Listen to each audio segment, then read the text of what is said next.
मु तो सर्वप्रथम माननीय मुख्यमंत्री नवीन पट्टनायक मोर कृतज्ञता ज्ञापन करी ता सहित कृतज्ञता जनईबी 5T अध्यक्ष श्रीजुक्त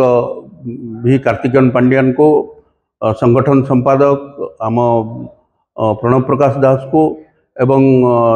आम जिला प्रभारी श्रीजुक्त बलवंत राय महोदय को मोर धन्यवाद ज्ञापन करी कृतज्ञता ज्ञापन करी एवं सबुठू बेसी कृतज्ञता देवी जो मानकर आस्था जो मानकर विश्वास रे विगत दिन रे मते प्रतिनिधि करथिले एवं एबे मध्य तांकर से अटूट विश्वास रही मो उपरे तांको पई आज मु टिकेट पाइली मो विश्वास रखुची एवं समस्त धर्मगढ़ निर्वाचन मंडल समस्त जनसाधारण को समस्त भोटर भाई भौणी मान को कृतज्ञता ज्ञापन करी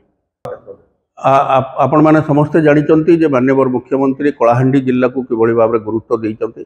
कलाहांडी जिलार विकास सहित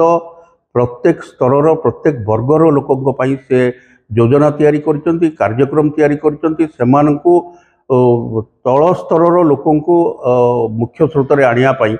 जो कार्यक्रम करचंती सेथिपई विजय निश्चित हबो। दिनलिपि लाइव को एबे ही लाइक शेयर सब्सक्राइब करंतु।